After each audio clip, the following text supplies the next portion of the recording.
ಕುಟುಂಬಕ್ಕೆ ಮೋಸ ಮಾಡಿದೆ ಅನ್ನೋ ನಿಟ್ಟಿನಲ್ಲಿ ಈಗ ಗಂಭೀರವಾದಂಥ ಆರೋಪ ಕೇಳಿ ಬಂದಿರುವಂಥದ್ದು.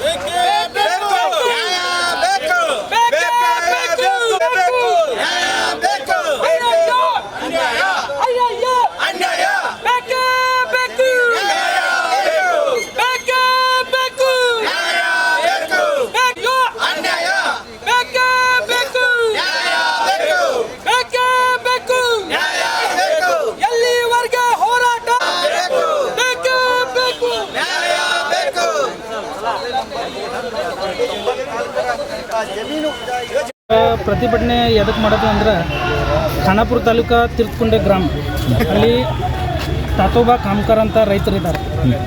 ಅಲ್ಲಿ ಅವ್ರದ್ದು ಭೂಮಿ ಐತಿ, ರೈತರ ಭೂಮಿ ಐತಿ 7 ಎಕರೆ 10 ಗುಂಟೆ ಭೂಮಿ ಐತಿ.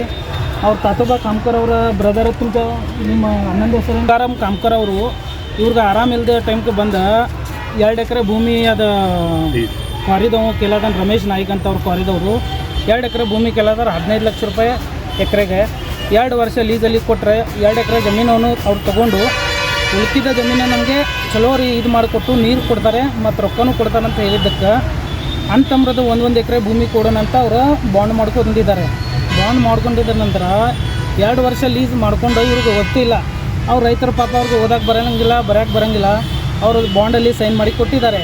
ಅದರ ನಂತರ ಅವರು 2 ವರ್ಷ ಆದ ನಂತರ 3 ವರ್ಷವೂ ಅಲ್ಲಿ ಕೆಲಸ ನಡೀತಾ ಇದೆ. 3 ವರ್ಷ ಕೆಲಸ ಯಾಕೆ ನಡೀತಾ ಇದೆ? ನಮ್ಮ ಭೂಮಿ 2 ಎಕರೆ ಕೇಳಿ ನೀವು 3 ಎಕರೆ 4 ಎಕರೆ ಅಡ್ಡಾತಿರಲ್ಲ, ಏನು ಎದಕ್ಕೆ ಅಂತ ಕೇಳಕ್ಕೆ ಹೋದರೆ ಆ ರೈತರ ಮ್ಯಾಗೆ ದಬಾಳಿಕೆ ತೋರಿಸ್ತಾ ಇದ್ದಾರೆ. ಅವ್ರು ಇಲ್ಲಿ ಭೂಮಿ ಮ್ಯಾಗೆ ಬಂದರೆ ನೀವೆಲ್ಲ ನಮ್ಗೆ ಖರೀದಿ ಮಾಡಿಕೊಟ್ಟಿದ್ದೀರಾ, ನಾವೆಲ್ಲ ಬರ್ಕೊಂಡಿವಿ, ಇಲ್ಲಿ ಬಂದರೆ ಕಾಲು ಮುರಿತೀವಿ ಕೈ ಮುರಿತೀವಿ ಅಂತ ದಬಾಳಿಕೆ ಕೊಟ್ಟಿದ್ದ ನಂತರ ಇವ್ರು ಹೋಗಿ ಸಂಬಂಧಪಟ್ಟಿದ್ದ ಇಲಾಖೆ ಖಾನಾಪುರಲ್ಲಿ ಸ್ಟೇಷನಲ್ಲಿ ಕಂಪ್ಲೇಂಟ್ ಮಾಡಿದ್ದಾರೆ. ಕಂಪ್ಲೇಂಟ್ ಮಾಡಿದ್ರು ಸಹ ಅವ್ರಿಗೆ ಏನು ರೆಸ್ಪಾನ್ಸ್ ಕೊಟ್ಟಿಲ್ಲ. ಸೊ ಅದಕ್ಕೆ ಈಗ ಉಳಿದ 2 ಎಕರೆ ಭೂಮಿ 2 ವರ್ಷ ಲೀಸಲ್ಲಿ ತೊಗೊಂಡು ಈಗ 4 ವರ್ಷ ಆದರೂ ಸಹ ಕೆಲಸ ನಡೆದೈತಿ. ಈಗ ಮುಂದಿನ 2 ಎಕರೆ ಭೂಮಿ ಆದರೂ ಉಳಿಲಿ ಅಂತ ರೈತರಿಗೆ ನ್ಯಾಯ ಕೊಡಿಸ್ಬೇಕಂತ ನಾವು ಜಿಲ್ಲಾಧಿಕಾರಿಗಳಿಗೆ ಕಂಪ್ಲೇಂಟ್ ಕಂಪ್ಲೇಂಟ್ ಐತಿ. ನಮ್ಮ ಕಡೆ ಏನು ಕ್ರಮ ತಗೊಂಡಿಲ್ಲ. ಅವ್ರಿಗೆ ಏನು ಮ್ಯಾನೇಜ್ ಆಗಿರ್ಬೇಕು ಹಂಗೆ ಕೆಲಸ ನಡೀತಾ ಇದೆ. 2 ವರ್ಷದ ಲೀಸಲ್ಲಿ 4 ವರ್ಷ ಆದರೂ ಸಹ ಅಲ್ಲಿ ಇನ್ನೂ ಕೆಲಸ ನಡೀತೈತಿ. ಮತ್ತು ರೈತರು ಅವ್ರ ಭೂಮಿ ಸ್ವಂತ ಭೂಮಿ ಮ್ಯಾಗ ಹೋದ್ರೆ ಅವ್ರು ದಬಾಳಿಕೆ ತೋರಿಸ್ತಾ ಇದ್ದಾರೆ, ದಾದಾಗಿರಿ ತೋರಿಸ್ತಾ ಇದ್ದಾರೆ. ಸೊ ಅದಕ್ಕೆ ಅನ್ಯಾಯ ಆಗಬಾರ್ದು, ರೈತರ ಭೂಮಿ ರೈತರಿಗೆ ಸಿಗಬೇಕಂತ ನಾವು ಜಿಲ್ಲಾಧಿಕಾರಿಗೆ ನಿಮ್ಮ ಹೆಸರು ಸಂಜಯ್ ರಾಜ್ಪೂತ್, ಜಯ ಕರ್ನಾಟಕ ಸಂಘಟನೆ, ಬೆಳಗಾವಿ ಜಿಲ್ಲಾಧ್ಯಕ್ಷ.